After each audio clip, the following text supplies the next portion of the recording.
All right, welcome to our deep dive into Miranda July's All Fours. Oh. You shared some excerpts from the novel with us, and I'm really excited to unpack all of this main character's unusual psychological journey and the unique way that July portrays relationships. Yeah, it's certainly a journey that challenges kind of conventional narratives.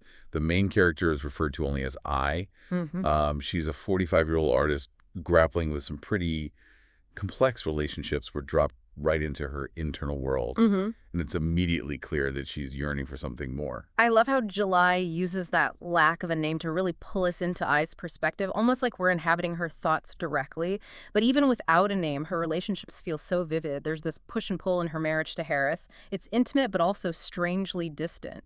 How do you think July captures that dynamic? It's in the small details, the unspoken tensions, and the almost clinical way that I observes their interactions.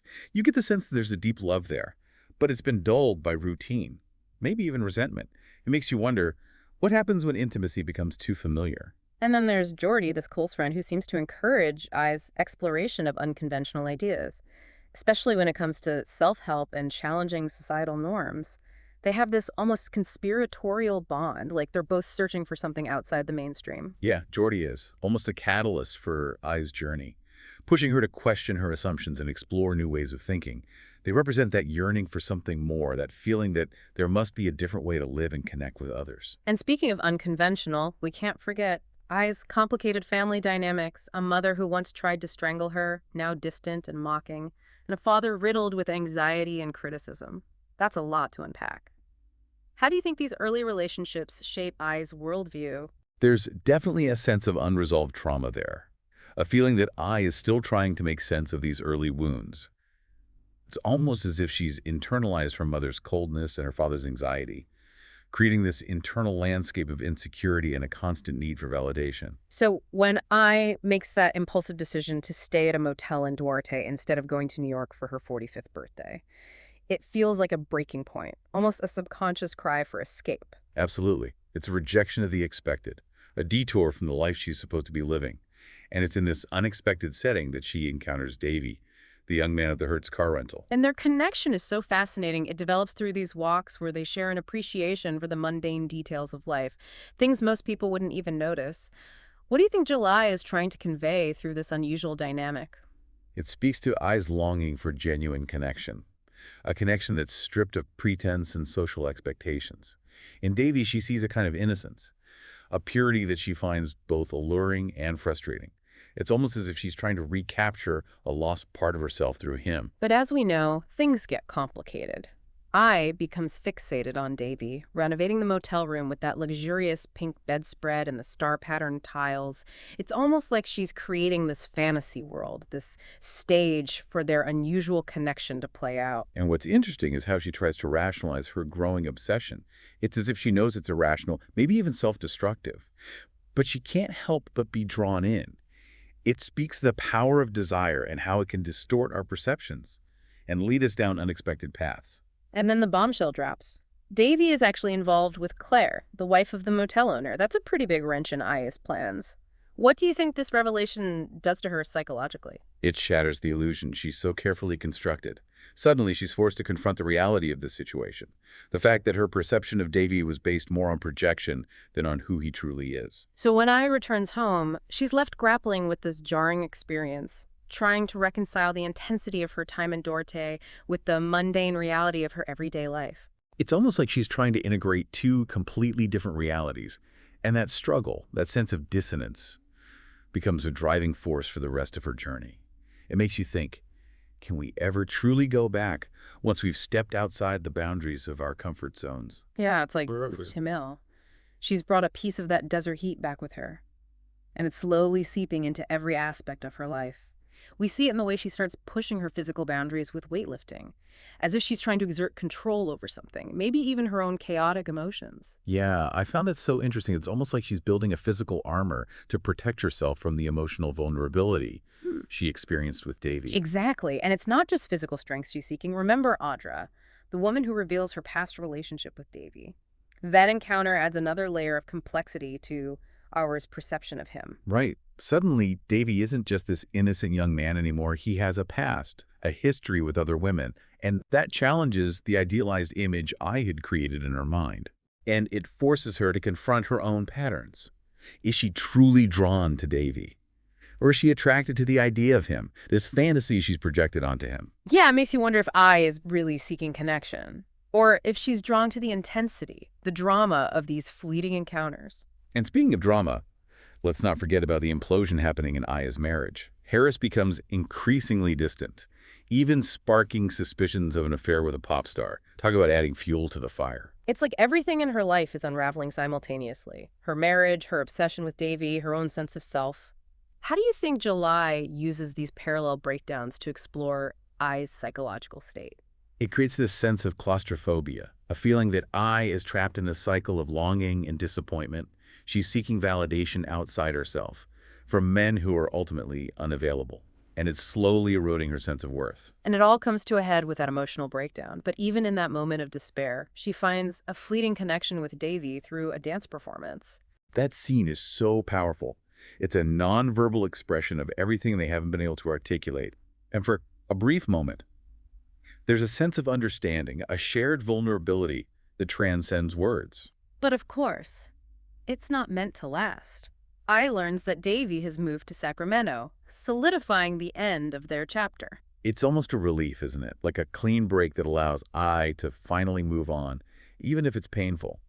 And it's at this point that she starts exploring unconventional relationships, pushing the boundaries of traditional monogamy. It's as if she's saying, okay, if the conventional model isn't working, maybe there's another way. That's where Chris enters the picture, right?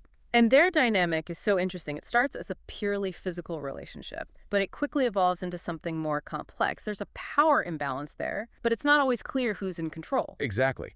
I is the one who initiates the relationship, Ugh. but Chris dictates the terms. It's a fascinating exploration of desire, power, and the fluidity of roles within a relationship. But just as I starts to find some stability with Chris, it all falls apart again. Chris reveals a new relationship, leaving I feeling betrayed and abandoned once more. It's a painful reminder that even in unconventional relationships, the same patterns of heartbreak and disappointment can emerge. It makes you wonder, is I destined to repeat these cycles? Or will he eventually break free? And running parallel to all of this is the recurring theme of flashbacks related to I's traumatic birth experience. It's not just a memory for her, it's this visceral, almost physical sensation that keeps intruding on her present life. How do you think July uses these flashbacks to deepen our understanding of I's psychological state? It speaks to the lasting impact of trauma and how it can shape our perceptions, our relationships, even our physical experiences. I is literally carrying this trauma within her body, and it's manifesting in her anxieties, her insecurities, and her need to control her surroundings. And it's through this trauma that she finds a connection with other mothers online, women who've experienced the same rare condition, fetal maternal hemorrhage. It's a niche community, but it represents this profound need for shared understanding and support. Absolutely. It highlights the power of vulnerability and how sharing our deepest fears and experiences can create a sense of belonging, even in the face of immense pain. And then there's that incredible encounter with Arconda, the famous musician who also experienced fetal maternal hemorrhage. Their connection is instantaneous, almost spiritual, and it transcends their vastly different lives. What do you think July is trying to convey through this unlikely bond? It speaks to the universality of trauma, how it can connect us across social divides and create a space for empathy and understanding. In that moment, I and Arconda aren't a struggling artist and a famous musician. They're simply two souls who've experienced a profound loss and found solace in each other's presence. It's a beautiful reminder that even in our darkest moments, connection is possible. And speaking of connection, we have to talk about I's relationship with her child, Sam. It's a thread that runs throughout the novel, but it's often overshadowed by I's own internal struggles. It's a fascinating portrayal of motherhood because it's so unconventional. I is deeply devoted to Sam, but she's also grappling with her own demons, and that inevitably impacts her parenting. Right. She's not always the nurturing, stable figure we might expect. She makes mistakes, she loses her temper, and she sometimes prioritizes her own needs over Sam's. But it's in those imperfections that we see her humanity. She's not a perfect mother, but she's a real one. And her love for Sam is undeniable. And I love how July incorporates Sam's non-binary identity into the narrative. It's handled with such sensitivity and respect, and it adds another layer of complexity to their relationship. Absolutely. It reflects a more nuanced understanding of gender identity and family dynamics. I is fully supportive of Sam's identity, using their correct pronouns and creating a space for them to explore who they are without judgment. It's a beautiful example of parental love and acceptance, and it reminds us that family isn't always defined by blood or traditional structures, but by the bonds of love and support we choose to create. But speaking of unconventional family dynamics, there's a pretty significant shift in I's marriage toward the end of the novel. Harris reveals his new relationship with a woman his own age, and I's reaction is so unexpected. It's a whirlwind of emotions. There's jealousy, of course, but also confusion and a strange sense of liberation. It's as if she's being forced to confront her own ideas about love, commitment, and what it means to be in a truly equal partnership. It's like she's finally realizing that she deserves more than a marriage built on obligation or societal expectations. And this realization sparks a newfound sense of self-awareness and a desire to explore her own needs and desires. Exactly. And this leads to a fascinating exploration of unconventional relationship models. Ian begins to question the idea of monogamy, the limitations of traditional structures, and the very definition of a fulfilling life. It's a bold and provocative exploration of human connection, and it challenges us to rethink our own assumptions about love, partnership, and the pursuit of happiness.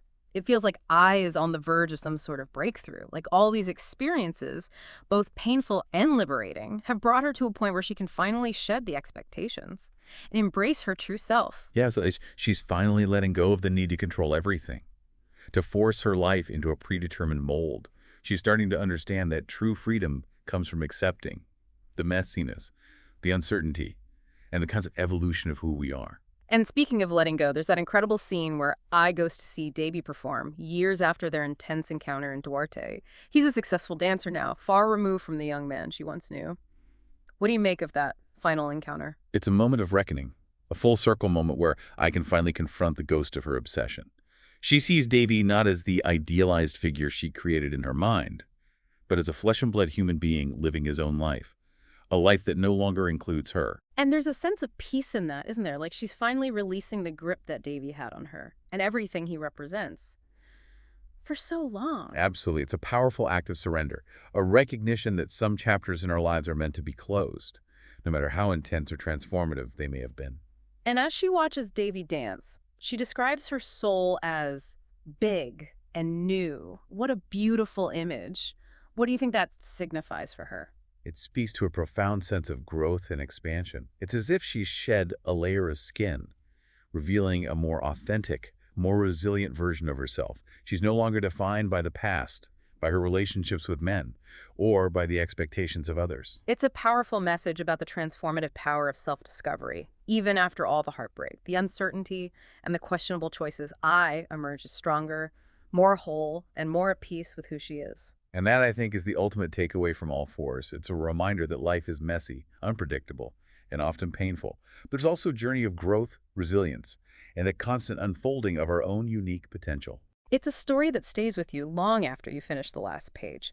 So as we wrap up this deep dive, what do you think All Fours has to say to us, the listeners, about embracing the complexities of life and finding our own path to fulfillment?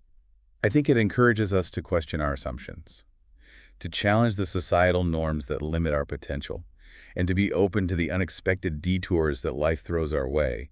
It reminds us that there's no one right way to live. To love. Or find happiness. And maybe, just maybe, it's in those unexpected detours, those messy moments of heartbreak and self-discovery that we find our most authentic selves.